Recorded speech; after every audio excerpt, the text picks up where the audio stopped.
പള്ളിയിലച്ഛന് വ്യക്തമായിട്ടൊരു ഉത്തരവില്ലായിരുന്നു. അപ്പോൾ പള്ളിയിലച്ഛൻ പറഞ്ഞു, നിനക്ക് ഏതാണോ ശരിയായിട്ട് തോന്നുന്നത് അത് നീ വിശ്വസിക്കുന്നു. തൻ്റെ 9ാമത്തെ വയസ്സിൽ താൻ അന്നേ വരെ വിശ്വസിച്ചിരുന്ന മതം ഉപേക്ഷിച്ച് ഇസ്ലാമിലേക്ക് കടന്നു വരികയും ഇസ്ലാമിലെ വിശുദ്ധ ഖുർആൻ മുഴുവനും മനഃപ്പാഠമാക്കുകയൊക്കെ ചെയ്ത ഹാഫിൽ ഫെബിൻ റോബിൻസൺ ആണ്. നമ്മുടെ കൺസെപ്റ്റ് എന്താണെന്ന് വെച്ചാൽ ലോകത്തിലെ ഏറ്റവും മോശമായ ഒരു മതമാണ് ഇസ്ലാം എന്ന്. ഭയങ്കര ഭക്തയായിരുന്നു. എന്നും എല്ലാ ഞായറാഴ്ചയും പള്ളിയിൽ പോകും. ഒരു ഞായറാഴ്ച ഒരു മിസ്സാകും. എത്ര വൈകിലും പള്ളിയിൽ പോകും. ഞാനും എന്നെ നിർബന്ധമായിട്ട് മരിച്ചോണ്ടു.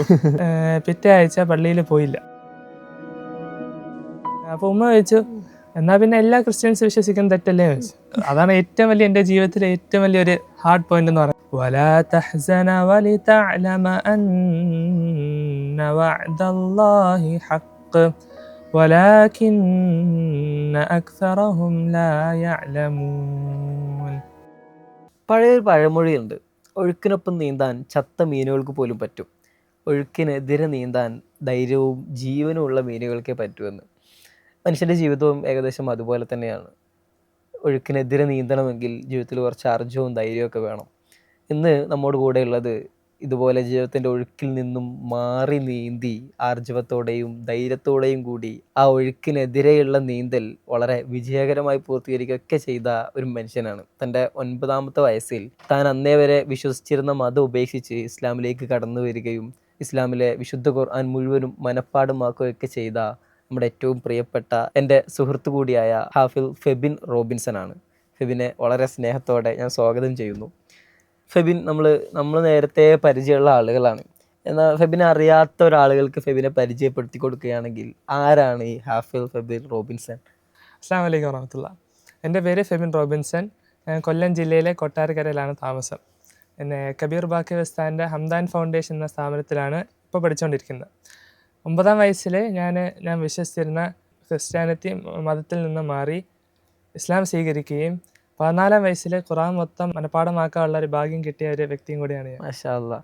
ഫെബിന് നമ്മൾ പറഞ്ഞ പോലെ നേരത്തെ പരിചയമുള്ള ഫെബിനെ സംബന്ധിച്ചിടത്തോളം ഒരു 9ാമത്തെ വയസ്സിൽ ഒരു 9 വയസ്സുള്ള കുട്ടിയെ സംബന്ധിച്ചിടത്തോളം അന്നേ വരെ വിശ്വസിച്ചിരുന്ന മതം, അല്ലെങ്കിൽ അവൻ്റെ ചുറ്റുപാടുകൾ, അവൻ്റെ സ്കൂള്, അവൻ്റെ നാട്, അവൻ്റെ സമൂഹം, അവൻ്റെ ഉമ്മ ഉപ്പ, അതൊക്കെ ആയിരിക്കും അവൻ്റെ ലോകം. ആ ഒരു പ്രായത്തിൽ നിന്ന് ഫെബിൻ അന്നേ വരെ വിശ്വസിച്ചിരുന്ന ഒരു മാർഗത്തിൽ നിന്നും മറ്റൊരു മതം സ്വീകരിച്ച്, അല്ലെങ്കിൽ മറ്റൊരു മാർഗം സ്വീകരിച്ച് പുതിയൊരു സാഹചര്യത്തിലേക്ക് വന്നിരിക്കുകയാണ്.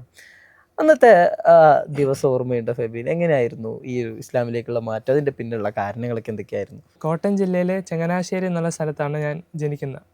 അങ്ങനെ അവിടെ നിന്ന് നേരെ എന്നെ പ്രസവിച്ച് കുറച്ച് നാൾക്ക് ശേഷം ഉമ്മ എന്നെയും കൊണ്ട് നേരെ ഗൾഫിലേക്ക് പോവാണ്. എൻ്റെ ഒരു ചെറുപ്പം കൂടുതൽ മെജോറിറ്റി ഓഫ് മൈ ചൈൽഡ്ഹുഡ് ഗൾഫിൽ തന്നെയായിരുന്നു. സൗദി അറേബ്യയിലായിരുന്നു ഞാൻ ജനിച്ച് വളർന്നതൊക്കെ. അങ്ങനെ വെക്കേഷനിൽ മാത്രം നാട്ടിലേക്ക് വരികയും അങ്ങനെ കൂടുതലും ഗൾഫിലായിരുന്നു താമസം.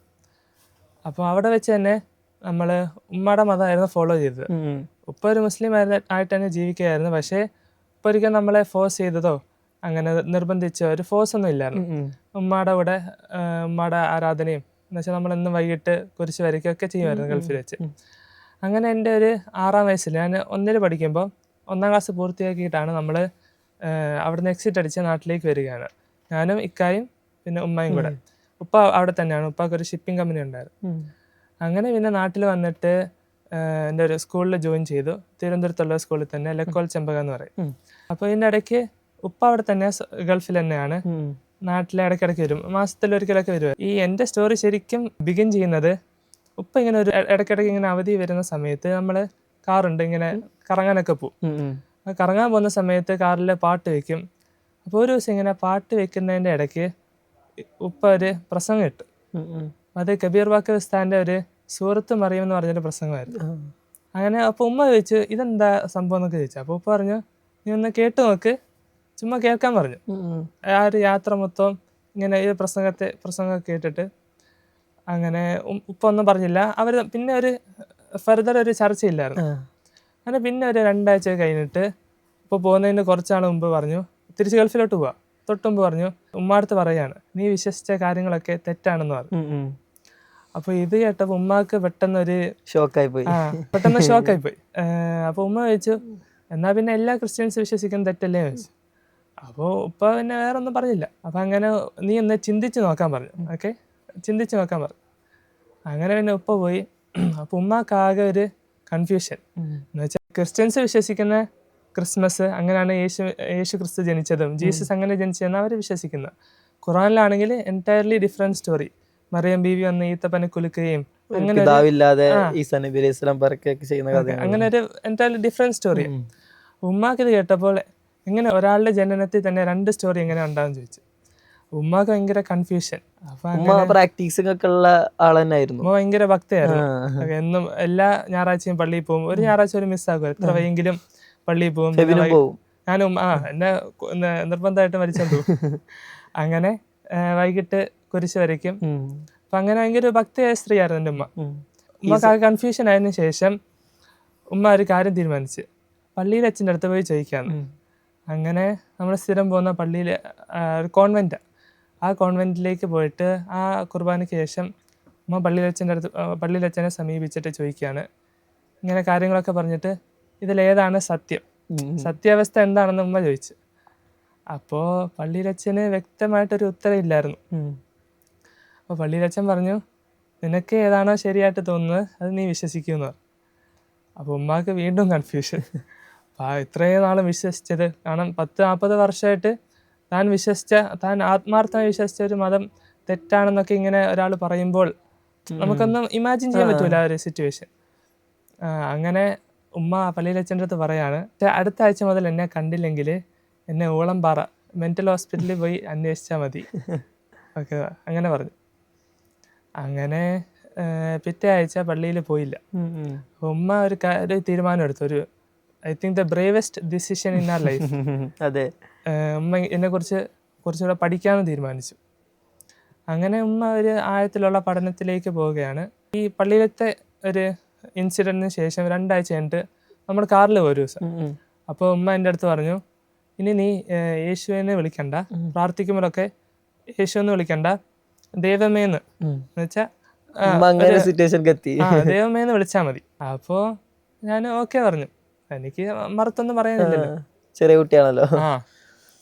അങ്ങനെ ഉമ്മയുടെ ഒരു കൺസെപ്റ്റ് എന്താണെന്ന് വെച്ചാൽ, ഇത് ഭയങ്കര ഇമ്പോർട്ടൻ്റ് ആണ്.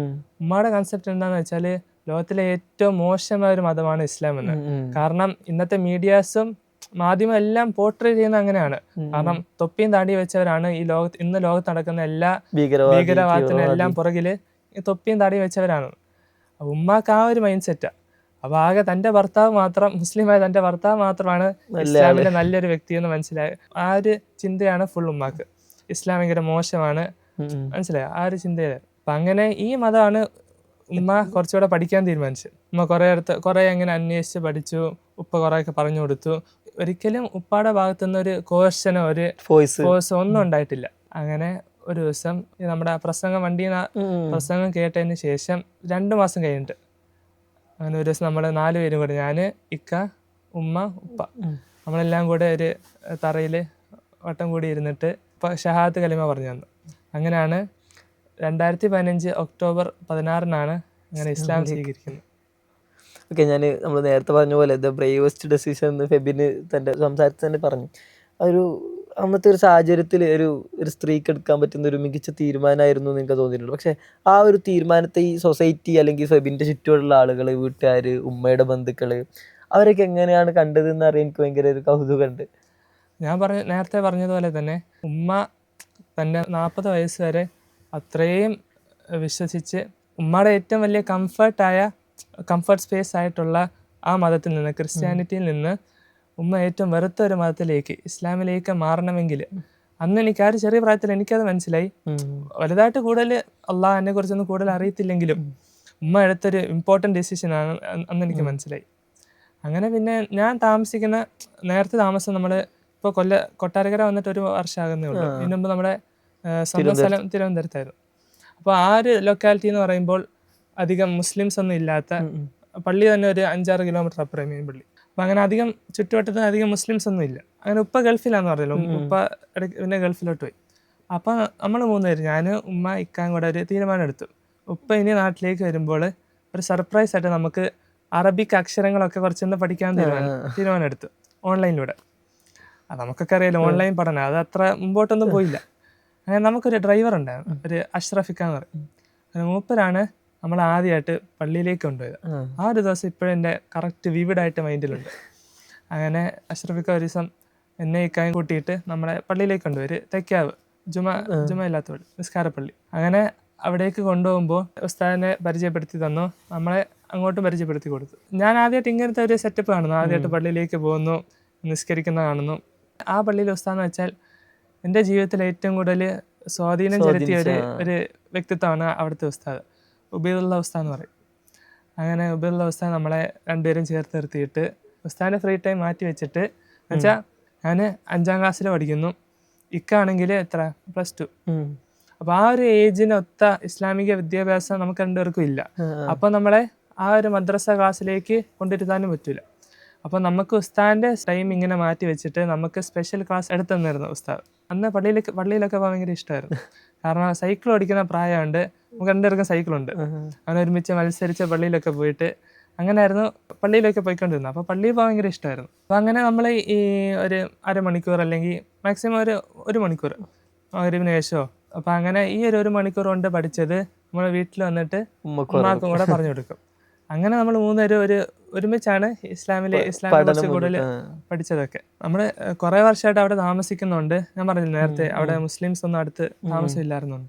അങ്ങനെ ഉമ്മാക്ക് ഒരു പർദ്ദ ഇടാനോ അല്ലെ ഇസ്ലാമിക അറ്റയർ, ഇസ്ലാമിക വേഷം ഒന്നും ധരിക്കാൻ അങ്ങനെ ഒരു കംഫർട്ട് ഇല്ലായിരുന്നു. അപ്പം ഉമ്മ പുറത്ത് പോകുമ്പോൾ സാധാരണ ഒരു ഇന്ത്യൻ അറ്റയർ തന്നെയായിരുന്നു ധരിച്ചുകൊണ്ടിരുന്നത്. അപ്പം അങ്ങനെ ഒരു ദിവസം ഞാൻ നേരത്തെ പറഞ്ഞ പോലെ സ്കൂളും വീടും അടുത്തായിരുന്നു. ഉമ്മയാണ് രാവിലെ എന്നും നമ്മളെ സ്കൂളിൽ കൊണ്ടുപോകുന്ന, വൈകിട്ട് തിരിച്ച് വിളിച്ചുകൊണ്ട് വരുന്നത്, കാറിൽ കൊണ്ടാക്കും. അപ്പോൾ ഒരു ദിവസം സ്കൂളിൽ പോയതിനു ശേഷം ടീച്ചർ എന്നെ അടുത്ത് വിളിച്ചിരുത്തി ഇങ്ങനെ ചെവിയിലൊരു കാര്യം ചോദിച്ചു, നിങ്ങൾ മുസ്ലിം വല്ലതും ആയോ എന്ന് ചോദിച്ചു. നിങ്ങൾ ഇസ്ലാം മതം സ്വീകരിച്ചു. കാരണം അവർക്കറിയാം ഉപ്പ ഇങ്ങനെ മുസ്ലിമാണ്, ഉമ്മ ക്രിസ്ത്യൻ ആയിരുന്നു എന്നൊക്കെ. ഞാൻ ഇങ്ങനെ ജസ്റ്റ് ഒന്ന് ഞെട്ടി. കാരണം വീട്ടിൽ നിന്ന് പറഞ്ഞിട്ടുണ്ട് ആർത്തും പറയല്ലേ, ആർത്തും പറയല്ലേന്ന്. ഞാൻ പെട്ടെന്ന് ഞെട്ടി, ഇവരെങ്ങനെ അറിഞ്ഞു? അപ്പോൾ ഞാൻ ചോദിച്ചിട്ട് ടീച്ചറെ എന്താ അങ്ങനെ ചോദിച്ചതെന്ന് ചോദിച്ചു. അപ്പോൾ ടീച്ചർ പറഞ്ഞു, ഒന്നുമില്ല, ഇന്ന് രാവിലെ ഉമ്മ കൊണ്ടാക്കിയപ്പോൾ തലയിൽ തട്ട ഇട്ടേക്കുന്ന പോലെ തോന്നി, അതാ ചോദിച്ചതെന്ന് പറഞ്ഞു. അപ്പോൾ ഞാൻ പെട്ടെന്ന് ഒരു ഉടായിപ്പ് കാരണം പറഞ്ഞു. ഞാൻ പറഞ്ഞു ജലദോഷമെല്ലാം ആയതുകൊണ്ടായിരിക്കും അങ്ങനെ പറഞ്ഞു. അടുത്തുള്ള ആർക്കും അറിയത്തില്ല. ഇപ്പോഴും നമ്മൾ താമസിച്ചിരുന്ന സ്ഥലത്ത് ഇപ്പോഴും അങ്ങനെ ആർക്കും അറിയില്ല. നമ്മൾ അത്രയും സീക്രട്ടീവ് ആയിട്ടാണ് ഈ ഒരു മതം മാറ്റിനെ കൊണ്ടുപോയിട്ടുള്ളത്. ഉമ്മാന്റെ ഫാമിലി എങ്ങനെയാണ് ഇത് അക്സെപ്റ്റ് ചെയ്ത് അറിഞ്ഞപ്പോ? അത് ഉമ്മാന്റെ ഫാമിലി, ഞാൻ പറഞ്ഞു ചങ്ങനാശ്ശേരി ഞാൻ ജനിച്ചെന്ന് പറഞ്ഞു, അത് ഉമ്മാടെ നാടാ ചങ്ങനാശ്ശേരി. അപ്പൊ നമ്മള് പയ്യെ അവർക്ക് ഇങ്ങനെ കോണ്ടാക്ട് ഇങ്ങനെ കുറഞ്ഞു വന്നോണ്ട് അങ്ങനെ പോവലും വിളിക്കലും ഒന്നും ഇല്ല. ഇത്രയും ദൂരമുള്ളവർ നമ്മളങ്ങനെ അവിടെ പണ്ടൊക്കെ സ്ഥിരം പോവായിരുന്നു. പിന്നെ പോക്ക് നിർത്തി, പിന്നെ അങ്ങനെ വിളിയിലായി. പിന്നെ വിളി ഭയങ്കര കുറഞ്ഞു. അങ്ങനെ ഒരു ബന്ധം ഇങ്ങനെ പയ്യെ ഇങ്ങനെ ഫേഡായി തുടങ്ങി. അപ്പോൾ ആ ഒരു സമയത്താണ് കറക്റ്റ് നമ്മൾ ഇസ്ലാം മതം സ്വീകരിച്ചത്. അപ്പോൾ ഇത് അവരെ വിളിച്ച് അറിയിക്കേണ്ട ഒരു ആവശ്യകത വന്നിട്ടില്ല. അപ്പൊ അങ്ങനെ നമ്മളെ അറിയിച്ചതില്ല. കാരണം വിഷയം ഒന്നുകൂടെ കോംപ്ലിക്കേറ്റ് ആക്കണ്ടെന്ന് ഓർത്തിട്ട്. അങ്ങനെ ഒരു 5 വർഷത്തോളം അവരെ അറിയിച്ചിട്ടില്ലായിരുന്നു. നമ്മൾ അങ്ങോട്ട് പോവലില്ല, ഇടയ്ക്ക് വിളിക്കും. അപ്പം ഉമ്മക്ക് അറിയാതെ ഇങ്ങനെ നമ്മൾ മുസ്ലിംസ് പരസ്പരം അഭിസംബോധന ചെയ്യുന്ന പോലെ അറിയാതെ വിളിക്കുമ്പോൾ അസ്സലാമു അലൈക്കും ഒക്കെ പറയും. അതൊക്കെ പിന്നെ ഉമ്മ ഇങ്ങനെ പറഞ്ഞൊപ്പിക്കും. അപ്പം അങ്ങനെ അവർക്കൊരു 4-5 വർഷത്തോളം അവർക്ക് അറിയില്ലായിരുന്നു. പിന്നെ പെട്ടെന്ന് ഒരു ദിവസം, ഇപ്പം എനിക്ക് ഭയങ്കര ആഗ്രഹം, എൻ്റെ ഉമ്മയുടെ സൈഡിൽ ഒരുപാട് കസിൻസ് ഒക്കെ ഉണ്ട്. അപ്പോൾ ഏകദേശം എൻ്റെ സെയിം പ്രായം. അപ്പം അവർ കുറേ നാളായിട്ട് കാണാത്തതുകൊണ്ട് ഭയങ്കര മിസ് ചെയ്യുമായിരുന്നു. അപ്പോൾ ഞാനിങ്ങനെ ഒരുപാട് നാളായിട്ട് ഉമ്മാടുത്ത് പറയുന്നു നമുക്കൊന്ന് അവിടെ പോവാം. അപ്പം ഒരു കൊറോണ കുറച്ചുകൂടെ ഇങ്ങനെ കുറഞ്ഞു വന്ന സമയത്ത്, ലോക്ക്ഡൗൺ ടൈമിൽ തന്നെ ഇങ്ങനെ ചാൻസ് കിട്ടി അവിടെ പോകാൻ. വീടിൻ്റെ അടുത്ത് ഒരാളിങ്ങനെ കാറുമായിട്ട് പോകുന്നുണ്ടായിരുന്നു. അപ്പോൾ വരുന്നോന്ന് ചോദിച്ചു. അപ്പോൾ നമ്മളവിടെ പോകുന്നുണ്ടെങ്കിൽ അവിടെ ഒന്ന് നിൽക്കണം, അവിടെ താമസിക്കണ്ടേ, ഒരു കുറേ വർഷത്തിന് ശേഷം പോകുന്നുണ്ട്. അപ്പോൾ താമസിക്കുന്നതുകൊണ്ട് അവിടെ നിസ്കരിക്കേണ്ടി വരും. അപ്പോൾ എന്തായാലും അവിടെ പറഞ്ഞേ പറ്റത്തുള്ളൂ. അങ്ങനെ ഉമ്മക്ക് 2 അനിയത്തിമാരും ഉമ്മയും ഉപ്പയുള്ളു. അപ്പം ഉമ്മ അവരെ വിളിച്ച് പറയുന്ന ഒരു രംഗമൊക്കെ ഇപ്പോഴും ഓർമ്മയുണ്ട്. അപ്പോൾ അവർക്ക് ഇങ്ങനെ അധികം സംശയം ഉണ്ടായിരുന്നു. കാരണം ഉപ്പ മുസ്ലിം ആയതുകൊണ്ട് അങ്ങനെ അവര് ചെറിയ ഷോക്കായി. അവർക്ക് വിഷമമുണ്ട്. കാരണം സ്വാഭാവികമായിട്ട് സിസ്റ്ററും പിന്നെ ഉമ്മാക്ക് സ്വന്തം മോൾ ഇങ്ങനെ മതം മാറിയപ്പം ആരായാലും കുറച്ച് വിഷമം ഉണ്ടായിരുന്നു. അവര് എതിർത്തൊന്നുമില്ല, മനസ്സിലായോ? കാരണം അവരത് മനസ്സിലാക്കി. വിഷമം ഉള്ളിലുണ്ടെങ്കിലും അവരങ്ങനെ പുറത്ത് കാണിച്ചില്ല. അപ്പോൾ അങ്ങനെ നമ്മൾ അവിടെ പോയി ഒരു 2-3 ദിവസം നിന്നു. പിന്നെ ഏത് മൊമെന്റിലാണ് ഈ ഖുർആൻ പഠിക്കണം എന്നുള്ളൊരു ആഗ്രഹം? ഇപ്പോൾ ഉമ്മ കഴിഞ്ഞാൽ ഇപ്പോൾ ഏറ്റവും കൂടുതൽ ആ നിസ്കാരപ്പള്ളിയിൽ ഉസ്താദായിരിക്കും ആ ഫെബിനെ മോട്ടിവേറ്റ് ചെയ്തിട്ടുണ്ടാവുക, ഇസ്ലാമിനെ പറ്റി പറഞ്ഞു തന്നിട്ടുണ്ടാവുക. ആ ഒരു മൊമെന്റിലാണ് ഖുർആൻ മുഴുവനും പഠിക്കണം എന്നുള്ളൊരു ആഗ്രഹമൊക്കെ ഫെബിന് തോന്നുന്നത്. നിസ്കാര പള്ളിയിലെ ഉസ്താദ് ഹാഫിളും കൂടെ ആയിരുന്നു. ആ ആ അപ്പോൾ ഒരു ദിവസം ഉസ്താദ് ഇങ്ങനെ ഒരു ആഗ്രഹം പങ്കുവെച്ചു, ഉം. നിനക്ക് ഹിഫ്ദ് പഠിക്കാൻ, എന്നെ പഠിപ്പിക്കുന്നല്ല, അപ്പോൾ ഇങ്ങനെ എന്നെ പഠിപ്പിച്ചപ്പോൾ ഉസ്താദിന് മനസ്സിലായി നിങ്ങൾക്ക് ഹിഫ്ദ് പഠിക്കാൻ ഒരു കഴിവൊക്കെ കഴിവുണ്ട്. ഉണ്ടാവും. ആ അപ്പോൾ ഉസ്താദ് ഇത് ഫാമിലിയായിട്ട് നല്ല അടുപ്പുണ്ട്. ഉം. അപ്പോൾ ഉസ്താദ് ഒരു ദിവസം ഇങ്ങനെ വീട്ടിലിങ്ങനെ പറഞ്ഞു, ഹിഫ്ദ് പഠിപ്പിച്ചാലോ എന്നൊക്കെ ചോദിച്ചു. അപ്പോൾ വീട്ടുകാർക്കും താല്പര്യം ഉണ്ടായി. അപ്പോൾ എനിക്കും ഇഷ്ടമായി, കാരണം ഖുർആൻ പഠിക്കാൻ ആ. അന്ന് ഭയങ്കര താല്പര്യമായിരുന്നു.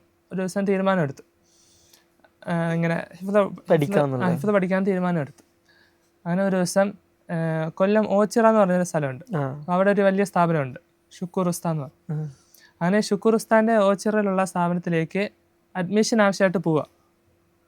അങ്ങനെ അവിടെ പോയി എല്ലാം കണ്ടു, അഡ്മിഷൻ ശരിയായി, റെഡിയായി, ഫുൾ റെഡിയായി. എന്നിട്ട് തിരിച്ചു വരുന്ന വഴിയാണ്, തിരിച്ച് കൊല്ലത്തുനിന്ന് തിരുവനന്തപുരം വരിക. തിരുവനന്തപുരം വരുന്ന വഴിക്ക് ഫോണിലാണോ കറക്റ്റ് ഓർമ്മയില്ല, ഫോണിൽ നോക്കുമ്പോഴാണ് ഫേസ്ബുക്കിൽ ഹംദാൻ ഫൗണ്ടേഷൻ ഇങ്ങനെ പഠനാരംഭം ഇങ്ങനെ തുടങ്ങുന്നു, അഡ്മിഷൻ്റെ ഒരു പോസ്റ്റർ കണ്ടു. അപ്പം അങ്ങനെ കബീർ ബാക്കി ഉസ്താദിന്റെ ഹംദാൻ ഫൗണ്ടേഷൻ എന്ന് കണ്ടപ്പോൾ ഉസ്താദിന്റെ പ്രസംഗമാണ് ഇതിന്റെ മെയിൻ കാരണം. അപ്പോൾ ഫസ്റ്റ് ടൈം അതിൻ്റെ അങ്ങോട്ട് ചാടി. അപ്പോൾ എന്തായാലും അവിടെ ഒരു അവിടെ ഒരു ട്രൈ കൊടുക്കാമെന്ന് വിചാരിച്ചു. അങ്ങനെ അവിടെ അഡ്മിഷൻ രജിസ്റ്റർ ചെയ്തു. പിന്നെ ഇൻ്റർവ്യൂവിനുള്ള ഡേറ്റ് വന്നു, ഇൻ്റർവ്യൂ നടത്തി. അൽഹംദുലില്ലാ ഒരു അത്യാവശ്യം നല്ല മാർക്കോടെ ഇൻ്റർവ്യൂ പാസ്സായി. അപ്പോൾ അങ്ങനെയാണ് ഒരു ഹിഫ്ള് പഠനത്തിലേക്ക് പോകുന്നത്. പിന്നെ അവിടെ എത്തിയിട്ടുള്ള എക്സ്പീരിയൻസ് എന്തായിരുന്നു? കാരണം ജനനം മുതലേ മുസ്ലിം ആയിട്ടുള്ള ഒരുപാട് സുഹൃത്തുക്കൾക്കിടയിൽ, അല്ലെങ്കിൽ അങ്ങനെ മതം പഠിക്കുന്ന ആൾക്കാർക്കിടയിലാണ് ഇപ്പോൾ കുറച്ച് വർഷത്തെ എക്സ്പീരിയൻസും അന്ന് അറബി കുറച്ച് പഠനമൊക്കെ ആയിട്ട് ഫെബിൻ അവിടെ എത്തുന്നത്. പുസ്തകന്മാരുടെയും കൂടെയുള്ള ആളുകൾക്ക് റെസ്പോൺസ് അവർക്കൊക്കെ അറിയായിരുന്നു? അതെ. ഇല്ല, എൻ്റെ സ്കൂളെന്ന് പറഞ്ഞാൽ സത്യം പറഞ്ഞാൽ ഒരു 5-6 പേർക്ക് മാത്രമേ അറിയത്തുള്ളൂ. സ്കൂളിൽ അറിയായിരുന്നുള്ളൂ. എൻ്റെ ഒരു അടുത്തൊരു 5-6 പേർക്ക് മാത്രമേ ഇങ്ങനെ മുസ്ലിം ആയെന്നുള്ള കാര്യം അറിയത്തുള്ളൂ. ഇവിടെ ഹംദാനിലെത്തിയതിനു ശേഷമുള്ള ഇതാണ് ചോദിച്ചത് ഞാൻ. ഹംദാൻ എത്തിയതിന് ശേഷം ആദ്യം ആർക്കും അറിയില്ലായിരുന്നു. അങ്ങനെ ഒരു ദിവസം ഈ എല്ലാ ആഴ്ചയും എന്നെ വന്ന് വീട്ടിൽ നിന്ന് ഇങ്ങനെ കാണാൻ വരും, ഉമ്മ കാണാൻ വരും. എല്ലാ ആഴ്ചയിൽ തന്നെ 2-3 വട്ടമൊക്കെ വരും. ഒരു ചെറിയ കുട്ടി നിനക്ക് വീട്ടിൽ നിന്ന് വിട്ടേക്കുന്നതിൽ വിഷമം ഉണ്ടായിരുന്നോ? അതാണ് ഏറ്റവും വലിയ എൻ്റെ ജീവിതത്തിലെ ഏറ്റവും വലിയൊരു ഹാർഡ് പോയിന്റ് എന്ന് പറയുന്നത്. കാരണം ഒരിക്കലും വീട്ടിൽ നിന്ന് അങ്ങനെ മാറി നിന്നിട്ടില്ല, വെക്കേഷൻ ക്ലാസ്സിനും പോയിട്ടില്ല. അങ്ങനെ ഒരിക്കലും എപ്പോഴും കൂടെ ഉമ്മ അല്ലെങ്കിൽ വാപ്പ എപ്പോഴും കൂടെ കാണും. ആ ഒരു സിറ്റുവേഷൻ നിന്ന് ഒറ്റയ്ക്ക് ഹോസ്റ്റലിലേക്ക് വന്നപ്പോൾ ഞാൻ സങ്കല്പിച്ച ഒരു ലോകത്തുനിന്ന് എൻറ്റയർലി ഡിഫറെൻ്റ് ആയിരുന്നു ഈ ഹോസ്റ്റലിലേക്ക്. അപ്പോൾ ആദ്യം പോകാൻ ഭയങ്കര എക്സൈറ്റഡ് ആയിരുന്നു, കാരണം 200 പുതിയ ഫ്രണ്ട്സിനെ കിട്ടാൻ പോവാ. അപ്പം പക്ഷെ അവിടെ ചെന്നിട്ടാണ് നമുക്ക് എൻ്റെ ഫാമിലി ഉണ്ടായിരുന്നുള്ള ഒരു കംഫർട്ട്, ആ ഒരു കംഫർട്ടിന്റെ വാല്യൂ ഒക്കെ അന്നാ മനസ്സിലാക്കുന്നത്. അന്ന് പോയ സമയത്തൊക്കെ ഭയങ്കര കരച്ചിലായിരുന്നു. അങ്ങനെ വീട്ടിൽ നിന്ന് പിരിഞ്ഞിരിക്കാൻ ഭയങ്കര പാട്. അപ്പം അങ്ങനെ ഈ വീട്ടിൽ നിന്ന് എല്ലാ ആഴ്ചയിലും 2-3 വട്ടമൊക്കെ വരുമായിരുന്നു. ഒരു ദിവസം ഇങ്ങനെ വന്ന് നിർത്തിയപ്പോൾ ഉസ്താദ് അവിടെ ഉണ്ടായിരുന്നു, കബീർ ബാക്കി ഉസ്താദ്. അപ്പോൾ ഉസ്താദ് ഇങ്ങനെ പറഞ്ഞു, ഉസ്താദ് ഇടയ്ക്ക് കാണുന്നുണ്ട് എൻ്റെ വീട്ടിൽ നിന്ന് വരുന്നത്, സംസാരിക്കുന്നു. അപ്പോൾ ഉസ്താദ് ഇങ്ങനെ പറഞ്ഞു, നിങ്ങളിങ്ങനെ എല്ലാ ആഴ്ചയിലും ഇങ്ങനെ എല്ലാ ദിവസം വന്നാൽ ഇങ്ങനെ ശരിയാവും. കുട്ടികൾക്ക് വീട്ടിൽ നിന്നുള്ളൊരു മൈൻഡ് മാറി പഠിക്കാനുള്ള ഇൻട്രസ്റ്റ് പോകുന്ന, വീട്ടിലത്തെ ചിന്തയായിരിക്കും ഫുള്ള്, പഠിക്കാനുള്ള ഇൻട്രസ്റ്റ് പോകുന്ന പറയും. അപ്പോൾ ഉസ്താദിനൊന്നും അറിയില്ല സത്യം പറയാം, യാഥാർത്ഥ്യം. അപ്പോൾ ഉമ്മ ഉസ്താദിൻ്റെ അടുത്ത് പോയിട്ട് ഇങ്ങനെ കാര്യം പറയും. ഉമ്മ ഇങ്ങനെ ഉസ്താദ് ചോദിച്ച്, ഉസ്താദ് ഞാൻ ആരാന്നറിയാവോ? ഉസ്താദ് പറഞ്ഞാൽ ഇല്ല, അറിയില്ല. അങ്ങനെ ഉമ്മ നമ്മുടെ എൻറ്റയർ ഹിസ്റ്ററി എന്ന് പറയും. അപ്പോൾ അപ്പോഴാണ് ഉസ്താദും ഹംദാൻ ഫൗണ്ടേഷൻ മുഴുവനും സ്റ്റോറി അറിയുന്നത്. പേര് ഇവർക്ക് ഫെബിൻ റോബിൻസിന്റെ പേര് കണ്ട അഡ്മിഷനില്ല. അപ്പോൾ ഇവർക്ക് ഭയങ്കര കൗതുകം. അപ്പോൾ അങ്ങനെ ഇതും കൂടെ പറഞ്ഞപ്പോഴാണ് അവർ സത്യാവസ്ഥ യാഥാർത്ഥ്യം കുറച്ചുകൂടെ അറിയുന്നത്. അപ്പം അങ്ങനെയാണ് നമ്മളിങ്ങനെ ഇസ്ലാം മതം സ്വീകരിച്ചതെന്നും കുറച്ചുകൂടെ എല്ലാവരും അറിഞ്ഞു തുടങ്ങിയത് ഹംദാനിലേക്ക് പോയതിനു ശേഷം. ഇപ്പോൾ എൻ്റെ ഒരു ഭയങ്കര സംശയം എന്താ വെച്ചാൽ, വളരെ ചെറിയ പ്രായത്തിൽ തന്നെ ചർച്ചിലും പള്ളിയിലൊക്കെ ഒരുപോലെ പോയിട്ടുള്ള ആളാണ് ഫെബിൻ. ഇപ്പോൾ ചിലരൊക്കെ മതം മാറാന്ന് പറഞ്ഞാൽ ഒരു ആ മുൻപുള്ള മതത്തിൽ അത്ര പ്രാക്ടീസിങ് ആയിരിക്കുമല്ലോ. ഇത് ഫെബിൻ പറഞ്ഞാൽ സ്ഥിരമായിട്ട് ചർച്ചുകൾ പോയിരുന്ന ഫെബിനാണ് പിന്നീട് സ്ഥിരമായിട്ട് പള്ളിയിലേക്കും പോകുന്നത്. ഈ 2 സ്പിരിച്വൽ സെൻറ്ററുകളായിട്ടുള്ള ഒരു റിലേഷൻ, അല്ലെങ്കിൽ രണ്ടും തമ്മിലുള്ള ഒരു വ്യത്യാസം എന്തെങ്കിലുമൊക്കെ എണ്ണി പറയാൻ ഫെബിന് പ്രത്യേകിച്ച് തോന്നുന്നുണ്ടോ? എല്ലാ ഞായറാഴ്ച രാവിലെയും ഉമ്മ നമ്മളെ കുർബാനയ്ക്ക് കൊണ്ടുപോകും. അങ്ങനെ ആ ഒരു ടൈമിൽ എനിക്ക് പള്ളിയിൽ പോകുന്ന അത്ര ഇഷ്ടമില്ലായിരുന്നു. കാരണം നമ്മളെ തിങ്കൾ ടു വെള്ളി സ്കൂള്, അങ്ങനെ രാവിലെ ഉറക്കം കിട്ടൂല. അപ്പോൾ ഞായറാഴ്ച മാത്രം ഒഴിവ്, ഉറങ്ങാനൊക്കെ പറ്റിയ അവസരം. അപ്പോൾ രാവിലെ എന്നെ ഇങ്ങനെ കുർബാനയ്ക്ക് കൊണ്ടുപോകും.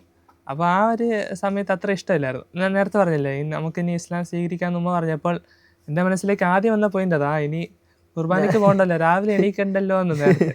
പക്ഷെ അന്ന് എനിക്കറിയത്തില്ലായിരുന്നു രാവിലെ സുബഹി നിസ്കാരം ഉള്ള കാര്യം. പിന്നെ അതൊരു ബുദ്ധിമുട്ടായി മാറിയിട്ടില്ല, ഒരിക്കലും അങ്ങനെ തോന്നിയിട്ടില്ല.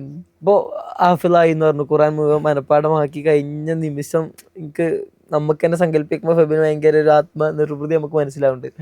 ഖുറാൻ എത്രത്തോളം ഫെബിന്റെ ജീവിതത്തെ സ്വാധീനിച്ചിട്ടുണ്ട് തോന്നുന്നു എനിക്ക്? ഞാൻ ഹംദാൻ ഫൗണ്ടേഷനിലേക്ക് പോയ സമയത്ത് അടുത്ത ഉസ്താമാർ പറഞ്ഞു, ഇവിടെ ആദ്യമായിട്ട് ഹാഫിളാവുന്ന ഫസ്റ്റ് ഹാഫിലിന് പിന്നെ കുറച്ച് ആനുകൂല്യങ്ങളും ഗിഫ്റ്റ്സ് ഒക്കെ ഉണ്ടാവുമെന്ന് പറഞ്ഞു. അപ്പോൾ അത് കേട്ടപ്പോൾ എനിക്ക് ഭയങ്കര അട്രാക്റ്റ് ആയി. അപ്പോൾ ഞാൻ അന്നൊരു തീരുമാനം എടുത്തു, എങ്ങനെ ഇവിടുത്തെ ഫസ്റ്റ് ഹാഫിളാവാൻ. അങ്ങനെ ഞാൻ അതിന് നിരന്തരം, എന്നുവെച്ചാൽ ജീവിതത്തിലെ ഏറ്റവും കൂടുതൽ ഞാൻ കഷ്ടപ്പെട്ട ഒരു സാധനമായിരുന്നു ഈ ഖുറാൻ പഠിക്കാനുള്ള. അങ്ങനെ ഞാൻ നിരന്തരം, എന്നുവെച്ചാൽ എന്നും വൈകിട്ട് കളിക്കാൻ പോകാതെ, ഇപ്പം ഞാൻ ആർക്കും റെക്കമെൻഡ് ചെയ്യില്ല കളിക്കാനൊക്കെ പോകണം, എന്നാലും കുറച്ച് ഉഷാറാവത്തുള്ളൂ. പക്ഷെ എന്നാലും വൈകിട്ട് കളിക്കാൻ പോകാതെ, കാരണം ഈ ഒരു മൈൻഡിലിരിക്കുക, ഇത് എത്രയും പെട്ടെന്ന് തീർത്തിട്ട് പിന്നെ ബാക്കി ഫ്രീ ആവുമല്ലോ. അപ്പം അങ്ങനെ day and night full time ഖുറാൻ പഠിച്ച് ഇങ്ങനെ. അങ്ങനെ അൽഹംദുലില്ലാ 7ാം ക്ലാസ്സിൽ പോയിട്ട് ഒരു 6 മാസം നമുക്ക് ഫസ്റ്റ് തജ്വീദ് കോഴ്സ് ആയിരിക്കും. അങ്ങനെ എൻ്റെ ഹാഫിദ് ഉസ്താദിൻ്റെ പേരാണ് ഹാഫിദ് റബി മിസ്ബാഹി. അങ്ങനെ ഉസ്താദിൻ്റെ അടുത്ത് തജ്വീദും പഠിച്ചു. 6 മാസത്തിന് ശേഷം 7ാം ക്ലാസ് പകുതിയപ്പോഴാണ് ഹിഫ്ദ് ശരിക്കും പഠിക്കാൻ തുടങ്ങി. ആദ്യത്തെ വർഷം 8 ജുസ് പഠിക്കുകയും ബാക്കി 22 ജുസ് പഠിച്ചത് 8ാം ക്ലാസ്സിൽ പഠിക്കുന്ന ടൈമിലാണ്. അങ്ങനെ ഇതിൻ്റെ ഇടയ്ക്കാണ് ലോക്ക്ഡൗൺ വന്നത്. ഞാൻ 24 ജുസ് പഠിച്ച് നിൽക്കുന്ന സമയത്ത് ബാക്കി 6 ജുസും കൂടെ ഉള്ളൂ. അപ്പോഴാണ് ലോക്ക്ഡൗൺ വന്നത്, സ്ഥാപനമൊക്കെ പൂട്ടിയത്. ബാക്കി 6 ജുസും കൂടെ ഉണ്ട്. അപ്പോൾ വീട്ടിൽ വന്നപ്പം വീട്ടിലത്തെ പഠിത്തം അറിയാമല്ലോ, അങ്ങനെ ഭയങ്കര പാടായിരുന്നു. പക്ഷെ ഉപ്പ എന്ന ഒരു പകലൊരു ഉറക്കമുണ്ട് ഉപ്പമാർക്കൊക്കെ. അപ്പം അപ്പോൾ അതൊക്കെ മാറ്റി വെച്ചിട്ട് ഫുൾ ടൈം, എന്ന് വെച്ചാൽ ദായിമനായിട്ട് എൻ്റെ പുറകിൽ ഇങ്ങനെ ഒരു സപ്പോർട്ടായിട്ട് കൂടെ ഉണ്ടാവും. ഇപ്പോൾ പറഞ്ഞു, നീ ഇത് പഠിച്ചു കഴിഞ്ഞാൽ നിനക്ക് ഫ്രീ ആയിട്ട് ഇരിക്കാമല്ലോ, പഠിച്ചു കഴിഞ്ഞാൽ നിനക്ക് എന്ത് വേണം ചെയ്തോ. അങ്ങനെ ഒരു 2 മാസം കൊണ്ട് ബാക്കി 6 ദിവസം പഠിച്ചു തീർത്തിട്ട് അൽഹംദുലില്ലാ അങ്ങനെ ഒരു ലോക്ക്ഡൗണിലാണ് ഹാഫിളാവുന്നത്. പിന്നെ പിറ്റേത്തെ വർഷമാണ് ലോക്ക്ഡൗൺ കഴിഞ്ഞിട്ട് നമ്മൾ തിരിച്ച് കോളേജൊക്കെ തുറന്നിട്ട് ഒരു കുറച്ച് ഗ്രാൻഡ് പരിപാടിയൊക്കെയാണ്. ഹാഫിളായതിനു ശേഷം എനിക്ക് ഒരു കാര്യം ഇങ്ങനെ മനസ്സിലായി. എന്താണെന്ന് വെച്ചാൽ പൗലോ കലോയുടെ ഒരു ബുക്കുണ്ട്, ആൽക്കമിസ്റ്റ്, കുറച്ച് അത്യാവശ്യം നല്ല ഫേമസ് ബുക്കാണ്. അപ്പോൾ അതിലൊരു കോട്ടുണ്ട്, if you want something the entire universe conspires you to achieve it. അപ്പോൾ അന്ന് എനിക്കത് മനസ്സിലായിട്ടില്ല. അങ്ങനെ ഞാൻ ഇത് ഹിഫ്ള് പഠിച്ചു കഴിഞ്ഞിട്ട് ഇങ്ങനെ ഒരു ദിവസം ഇങ്ങനെ ചുമ്മാ ഇരിക്കുമ്പോഴാണ് പെട്ടെന്ന് ഇത് മനസ്സിലിങ്ങനെ വന്നത്. അപ്പോൾ എനിക്ക് മനസ്സിലായി, കാരണം അത്രമേൽ ആഗ്രഹിച്ച്, ഇഫ് യു വാണ്ട് സംതിങ് അത്രമേൽ ആഗ്രഹിച്ചു ഖുറാൻ പഠിക്കാനും ഇത് പഠിച്ചൊന്ന് തീർക്കാനും. അങ്ങനെ അള്ളാഹു താല എന്നുള്ള അതിലേക്കുള്ള വഴി ഭയങ്കര പ്രയാസമായിരുന്നു. എന്നാലും അള്ളാഹു താല കൂടെ നിന്ന് സപ്പോർട്ട് ചെയ്തു. അങ്ങനെ ആ ഒരു സ്ട്രഗിൾസിനെയും ഡിഫിക്കൽട്ടീസിനെയും ഒക്കെ ഓവർകം ചെയ്തിട്ടാണ് അൽഹംദുലില്ലാ അത്. അപ്പോൾ ആ ഒരു കോട്ട് എന്നെ ഭയങ്കര ഇൻസ്പയർ ആക്കി എന്ന് വേണമെങ്കിൽ പറയാം. അങ്ങനെ ഹാഫിളായി. അങ്ങനെ ലോക്ക്ഡൗൺ കഴിഞ്ഞു, സ്ഥാപനം തുറന്നതിന് ശേഷമാണ് അത്യാവശ്യം ഒരു ഗ്രാൻഡ് പരിപാടി. നമ്മളെ ലോക്ക്ഡൗൺ ഹാഫിളായ ഒരു 15 പേരുണ്ടായിരുന്നു. അപ്പോൾ ഇവർക്ക് മാത്രമായിട്ടൊരു ഹിഫ്ള് പൂർത്തീകരണ സെഷൻ ഉണ്ടായിരുന്നു. അപ്പോൾ അങ്ങനെ നമ്മുടെ സ്റ്റേജിൽ പോയിരിക്കും. അവസാനത്തെ നമ്മൾ പഠിച്ചു തരാനുള്ള അവസാനത്തെ ഒരു 2-3 ആയത്ത് ഓതി തീർക്കുന്ന നമ്മൾ ഹാഫിദ് ഉസ്താദായിരിക്കും, ബാക്കി ഉസ്താദായിരിക്കും. അങ്ങനെ നമ്മൾ ഓതുന്നൊരു പൂർത്തീകരണ സെഷനായിരുന്നു. അപ്പോൾ ഈ ഹാഫിളായ സമയത്ത് ഇപ്പോൾ എനിക്ക് ആ ഉമ്മാൻ്റെ ഫീലിങ്സ് എങ്ങനെയായിരുന്നു എന്ന് അറിയാൻ ഭയങ്കര ഒരു ആഗ്രഹമുണ്ട്. നമ്മൾ ഉമ്മയാണ് ഇതിൻ്റെ ഒരു ബാക്ക് ബോൺ ആയിട്ട് നിന്നിട്ടുണ്ടാവുക. അപ്പോൾ ഇപ്പോൾ വീട്ടിൽ നിന്ന് ഒട്ടും മാറി നിൽക്കാത്തൊരു ചെറിയ കുട്ടീനെ ഉമ്മാക്ക് ഇങ്ങനത്തെ ഒരു ഹോസ്റ്റലിലേക്ക് പറിച്ച് നടാൻ ആ ഉമ്മ കാണിച്ചിട്ടുള്ളൊരു മനസ്സിൻ്റെ സ്ഥൈര്യം ഉണ്ടാവും. ആ ഹാഫിളായി എന്നറിയുന്ന സമയത്ത് ഉമ്മാൻ്റെ ഒരു റെസ്പോൺസ് എന്തായിരുന്നു? ഒരുപക്ഷെ എന്നെക്കാളും കൂടുതലും വിഷമം എൻ്റെ ഉമ്മാക്കായിരുന്നു. അതെ, എന്നെ ഇങ്ങനെ വേർപിരിഞ്ഞ് നിന്ന് ഇങ്ങനെ ഹിഫ്ള് പഠിക്കാനൊക്കെ പോയപ്പോൾ. അപ്പം 10ാം ക്ലാസ് ടൈമിൽ ഒരു സ്പെഷ്യൽ ക്ലാസ് ഉണ്ടായിരുന്നു. അബ്ദുള്ള സലീം മാഫി എന്ന് പറഞ്ഞൊരു ഉസ്താദ്, ഇൻസ്റ്റാഗ്രാമിലെ കോണ്ടന്റ് ക്രിയേറ്ററാണ്. അപ്പോൾ മൂപ്പരുടെ സ്പെഷ്യൽ ക്ലാസ് ഉണ്ടായിരുന്നു. അങ്ങനെ ഒരു ദിവസം ഇങ്ങനെ സ്പെഷ്യൽ ക്ലാസ്സിനിടയ്ക്ക് നമ്മളിങ്ങനെ പരസ്പരം പരിചയപ്പെടുക. അപ്പോൾ അതിൻ്റെ ഇടയ്ക്ക് ഉസ്താദ് ഇങ്ങനെ ചോദിച്ച്, ഇവിടെ ഹാഫിളായപ്പോൾ ഏറ്റവും കൂടുതൽ ആരുടെ ഉമ്മ ഏറ്റവും കൂടുതൽ കരഞ്ഞതെന്ന് ഇങ്ങനെ ഒരു യാദൃശ്ചികമായ ചോദ്യം ചോദിച്ചു. അപ്പോൾ എല്ലാവരും ഒന്നടങ്കം പറയും ഉത്തരം ഫെബിൻ്റെ ഉമ്മ. അപ്പം ഞാൻ ലോക്ക്ഡൗൺ ഹാഫതായി. അങ്ങനെ ലോക്ക്ഡൗണിന് ശേഷം ഈ ഒരു ഫെബ്രുവരി മാസമൊക്കെ ആണെന്ന് തോന്നുന്നു. അപ്പോൾ ആ ടൈമിൽ നമ്മൾ ലോക്ക്ഡൗണിൽ ഹാഫിലായ വേറെ ഒരു 15 പേരുണ്ട്. അപ്പോൾ നമ്മളൊരു 16 പേരുടെ ഒരു ഹിഫ്ള് പൂർത്തീകരണ സെഷൻ ഉണ്ടായിരുന്നു. അവസാനത്തെ 2-3 ആയത്ത് ഇങ്ങനെ ഉസ്താദ് ഓതി കൊടുക്കും. അങ്ങനെ ബാക്കി ഉസ്താദ് അവിടെ സ്റ്റേജിൽ കാണും. അങ്ങനത്തെ ഒരു പരിപാടി. അപ്പം അന്ന് ഹാഫിലുള്ള ഒരു ഓർഡർ ഉണ്ടായിരുന്നു, മനസ്സിലായത്, ഇന്ന ഫസ്റ്റ് സെക്കൻഡ് തേർഡ്. അപ്പം ഞാൻ എൻ്റെ ഓർമ്മ ശരിയാണെങ്കിൽ ഒരു 8ാമതായിരുന്നു. അങ്ങനെ ഫസ്റ്റത്തെ റോ കഴിഞ്ഞു, 7 പേര് കഴിഞ്ഞു. ഞാൻ എന്നെ വെയിറ്റ് ചെയ്തുകൊണ്ടിരിക്കുക, ടെൻഷൻ. പക്ഷെ എന്നെ അടുത്ത് വിളിക്കുന്നില്ല. അടുത്ത എന്നെ അല്ലേ വിളിച്ചത്. എനിക്ക് തൊട്ട് ശേഷമുള്ള ആളെയും വിളിച്ച്, തൊട്ട് മുമ്പത്തെ ആളെയും വിളിച്ച്. അപ്പോൾ ഞാൻ മാത്രം ഹാഫിലാൻ ബാക്കി നിൽക്കുക. അപ്പം ഉസ്താദ് എൻ്റെ കഥ പറയാൻ വേണ്ടി എന്നെ ലാസ്റ്റ് നിർത്തിയതായിരുന്നു. അപ്പം ഇത് അന്ന് അവിടെ ഒരുമിച്ച് കൂടി എല്ലാവരും എൻ്റെ കഥ ഇങ്ങനെ കേട്ടോണ്ടിരിക്കുക. അപ്പം ഞാൻ ജസ്റ്റ് ഒന്ന് ഇടത്തെ സൈഡിലോട്ട് നോക്കിയപ്പോൾ അവിടെ ആയിരുന്നു സ്ത്രീകളുടെ സെഷൻ. എൻ്റെ ഉമ്മ അവിടെ ക്യാമറയും പിടിച്ചുകൊണ്ട് കരഞ്ഞോണ്ടിരിക്കുക. അപ്പോൾ ആ ഒരു ടൈമിൽ ഭയങ്കര മിക്സഡ് ഇമോഷൻസ് ആയിരുന്നു. സന്തോഷവും പ്രൗഡ് മൊമെൻറ്റും വിഷമവും. അങ്ങനെ ഹാഫിലായി. എൻ്റെ ഉമ്മയുടെ ഫേസ് ഇപ്പോഴും എൻ്റെ മനസ്സിൽ കാണും. അപ്പോൾ അന്ന് ശേഷം ഞാൻ ഹാഫിലാകുന്ന സമയത്ത് ആകെ ഉമ്മ മാത്രമേ വീട്ടിൽ നിന്ന് വന്നിട്ടുണ്ടായിരുന്നു. കാരണം അന്ന് 2 പരിപാടി ഉണ്ടായിരുന്നു കോളേജിൽ. അപ്പോൾ എന്തോ ഒരു ടൈമിങ്സിൻ്റെ ഒരു പ്രശ്നം കാരണം ഹാഫിലാവുന്ന പരിപാടി നേരത്തെ വെച്ച്. അപ്പോൾ വീട്ടിൽ നിന്ന് ഇക്കാക്കും ഉപ്പാക്കൊന്നും ടൈമിൽ എത്താൻ പറ്റിയില്ല. ഹാഫില കഴിഞ്ഞിട്ട് വന്നു. അപ്പോൾ അങ്ങനെ ഭയങ്കര ഒരു ഇമോഷണലി ഭയങ്കര ഒരു ഫുള്ളായിട്ടുള്ളൊരു മെമ്മറിയാണത്. ഓക്കെ, പിന്നെ ഈ ഒരു ഇസ്ലാമിലേക്കുള്ള ജേണിയിൽ ഉമ്മയായിരിക്കും ഏറ്റവും ബാക്ക് ബോൺ, നമ്മൾ സപ്പോർട്ടായിരുന്നു. അതുപോലെ സ്വാധീനിച്ച വേറെ ഏതെങ്കിലും മനുഷ്യരുണ്ടായിരുന്നോ? ഞാൻ തെക്കാവിൽ പോയിക്കൊണ്ടിരുന്ന സമയത്ത് എൻ്റെ ഉസ്താദിൻ്റെ കാര്യം പറഞ്ഞിരുന്നു, ഹാഫിദ് ഉബൈദുള്ള ഉസ്താദ്. ഞാൻ ഒരു ജുസ് പഠിച്ചു തീർത്തു. ഒരു കഷ്ടിച്ച് എന്നുവെച്ചാൽ നമ്മൾ പുതിയ പാഠം കൊടുക്കുമെന്ന് പറയും. രാവിലെ 1 വരി അങ്ങനെയൊക്കെ കൊടുക്കത്തുണ്ട്, 5 വരി മാക്സിമം. ഭയങ്കര കഷ്ടപ്പെട്ടാണ് ആദ്യത്തെ ഒരു ജുസ് തീർത്തത്. അങ്ങനെ 2ാമത്തെ ജുസ് തീരാറായ സമയത്ത് ഭയങ്കര കഷ്ടപ്പാടാണ്. അപ്പോൾ ഞാൻ ഒരു ദിവസം ഉമ്മ വീട്ടിൽ നിന്ന് ഞായറാഴ്ച കാണാൻ വന്നു. അപ്പോൾ ഞാൻ ഉമ്മയുടെ ഇങ്ങനെ പറഞ്ഞു, ഉമ്മ പറ്റുന്നില്ല, എനിക്ക് വീട്ടിൽ പോകണം, നിർത്തണം എന്ന് പറഞ്ഞു. അപ്പോൾ ഉമ്മ പറഞ്ഞു, ശരി വേണേൽ അങ്ങനെ നിർത്താം, നീ എന്നാൽ ജസ്റ്റ് ഒന്ന് ഉബൈദുള്ള ഉസ്താദിനെ വിളിച്ച് നോക്കാൻ പറഞ്ഞു. ജസ്റ്റ് ഒന്ന് വിളിക്കണം, അവസാനം നിന്റെ ചോയ്സാണ്, നിന്റെ ഇഷ്ടം അനുസരിച്ച് നോക്കാമെന്ന് പറഞ്ഞു. അപ്പോൾ എന്നാലും ഞാൻ ഒരിക്കലും ഫോഴ്സ് ചെയ്തില്ല. ഇല്ല, ഒരിക്കലും നമ്മളെ ഫോഴ്സ് ചെയ്തിട്ടില്ല. ഉബൈദുള്ള ഉസ്താദിനെ ഇങ്ങനെ വിളിച്ചു. അങ്ങനെ ഉസ്താദ് ഇങ്ങനെ പറയാണ്, ഉസ്താദ് കുറച്ച് കാര്യങ്ങളൊക്കെ പറഞ്ഞു.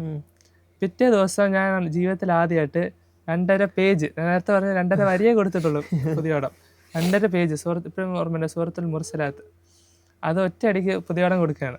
ഉസ്താദ് ചോദിച്ചു, നീ എപ്പോഴാണ് ഇതൊക്കെ ഇരുന്ന് പഠിച്ചതെന്ന് ചോദിച്ചു, എപ്പോഴാണ് സമയം കിട്ടിയത്. അപ്പം അങ്ങനെ എൻ്റെ ഏറ്റവും വലിയൊരു ഇൻഫ്ലുവൻസ് ചെയ്ത ഒരു വ്യക്തിയാണ് ഉബൈദുള്ള ഉസ്താദ്. പഴയ ചൊല്ലുണ്ടല്ലോ, മുറ്റത്തെ മുല്ലയ്ക്ക് മണമില്ല. അങ്ങനെ ഈ കബീർ എൻ്റെ മനസ്സിലെ ഏറ്റവും വലിയൊരു സ്ഥാനമാണ് കബീർ ബാക്കി സ്ഥാനം. കാരണം നമ്മൾ യൂട്യൂബിലൊക്കെ കാണുന്നു, സോഷ്യൽ മീഡിയയിൽ കാണുന്നു, പ്രസംഗം കേൾക്കുന്നു. അപ്പോൾ ഹംദാൻ ഫൗണ്ടേഷൻ ചെന്നിട്ട് സ്ഥിരം കാണുകയാണ്, മനസ്സിലായി. അപ്പോൾ അങ്ങനെ ഒരു ഉസ്താദിനെ കണ്ടതിൻ്റെ ഒരു സ്റ്റാർഡം എഫക്റ്റ് പോയി. പക്ഷെ എന്നാലും എനിക്ക് എൻ്റെ മനസ്സിൽ എപ്പോഴും ഒരു ഉസ്താദിനെ കാണുമ്പോൾ ഇങ്ങനെ ഒരു എന്താ പറയുക, ഒരു മോട്ടിവേഷനാണ്. കാരണം ഉസ്താദിൻ്റെ ഒരു കാഴ്ചപ്പാടുണ്ട്. ഉസ്താദ് എപ്പോഴും പറയാത്, ഉസ്താദിൻ്റെ ഹിസ്റ്ററി അറിയാവുന്നവർക്കറിയാം. ഭയങ്കര ദാരിദ്ര്യമായിരുന്നു ഉസ്താദിൻ്റെ ചെറുപ്പ കാലഘട്ടം. ഉമ്മ കൂലിപ്പണിക്ക് പോയിട്ടാണ് മക്കളെ 2 പേരെയും പഠിപ്പിക്കാൻ വിട്ടത്. അപ്പം അങ്ങനെ ഭയങ്കര കഷ്ടപ്പാട് നിറഞ്ഞൊരു പണ്ടത്തെ മഴ പെയ്താൽ വീട്ടിലേക്ക് വെള്ളം ചോർന്ന് വീഴും. അങ്ങനെ ആ ഒരു ഫേസിലൂടെ ആയിരുന്നു ഉസ്താദിൻ്റെ ബാല്യകാലം മൊത്തം. ആ ഒരു സിറ്റുവേഷനിൽ നിന്ന്, ആ ഒരു ലൈഫിൽ നിന്ന് ഇന്ന് കാണുന്ന നമ്മൾ കബീർ ബാക്കി ഉസ്താദ് കാണുന്ന ആ ലൈഫിലേക്ക് ഉസ്താദ് എത്തിപ്പെടാൻ ഒരുപാട് കഷ്ടപ്പെട്ടിട്ടുണ്ട്. ഉസ്താദ് എപ്പോഴും പറയാറുണ്ട്, ഞാൻ കഷ്ടപ്പെട്ട, ഞാൻ ഫേസ് ചെയ്ത ബുദ്ധിമുട്ടുകളൊന്നും ഒരിക്കലും, എന്നുവെച്ചാൽ ഞാൻ കടന്നുപോയ ദുരന്തങ്ങളൊന്നും ഒരിക്കലും എൻ്റെ മക്കളോ എൻ്റെ വിദ്യാർത്ഥികളോ ഒരിക്കലും കടന്നു പോകരുതെന്ന്. അങ്ങനെ ഒരു എന്നെ ഏറ്റവും കൂടുതൽ സ്വാധീനിച്ച മറ്റൊരു വ്യക്തിയാണ് കബീർ ബാക്കി ഉസ്താദ്. പിന്നെ ഞാൻ ജീവിതത്തിൽ ലൈഫിൽ കുറെ വൈകി മനസ്സിലാക്കിയ വ്യക്തിയാണ് എൻ്റെ ഉപ്പ. പക്ഷേ ഈ വീഡിയോ കാണുമ്പോൾ നമ്മളൊരിക്കലും ഉപ്പയുടെ ഇങ്ങനെ കളിയും സംസാരമൊക്കെ ഉണ്ട്, പക്ഷെ ഒരിക്കലും ഒരു ഡീപ്പർ സെൻസിൽ, മനസ്സിലായി, ഒരു ഡീപ്പർ കോൺവെർസേഷൻ ഒരിക്കലും നമ്മൾ തമ്മിൽ ഉണ്ടായിട്ടില്ല. പക്ഷെ എപ്പോഴും എന്നെ സപ്പോർട്ട് ചെയ്യും. ഒരിക്കലും ഞാൻ ഇപ്പോൾ അത് വേണമെന്ന് പറഞ്ഞാൽ ഒരിക്കലും നോ ഒരു ആൻസർ ഒരിക്കലും പറയില്ലായിരുന്നു. അങ്ങനെ ഇടയ്ക്ക് തല്ലാതൊക്കെ ഉണ്ടാകും സ്വാഭാവികമായിട്ടും. ഈ അടുത്ത് ഉപ്പാടെ ഒരു ഫ്രണ്ടായിട്ട് ഇങ്ങനെ ഞാൻ സംസാരിച്ചുകൊണ്ടിരിക്കുകയാണ് പെരുന്നാളിൻ്റെ സമയത്ത്. അങ്ങനെ ഇപ്പോൾ നമ്മൾ കുറച്ച് ഫിനാൻഷ്യലി ഡൗൺ ആയിട്ടിരിക്കുകയായിരുന്നു ഉപ്പ ഈ ഒരു അടുത്ത കാലഘട്ടത്തിൽ. അപ്പോൾ ഉപ്പ ആകെ ഡൗൺ ആയിരുന്നു. അപ്പോൾ ആ ഉപ്പാൻ്റെ കൂട്ടുകാരൻ്റെ അടുത്ത് പറയാണ്, ഒരിക്കലും നീ ഉപ്പയെ മനസ്സിലാക്കാതെ പോകരുത്. കാരണം എനിക്കറിയാം, ഞാൻ നിൻ്റെ ഉപ്പ പോയ അതേ ഫേസിലൂടെ ഞാനും പോയിട്ടുണ്ട്. അപ്പോൾ പുള്ളി എനിക്ക് കുറച്ച് ഉപദേശമൊക്കെ തന്നു, നമ്മൾ കുറച്ച് സംസാരിച്ചു.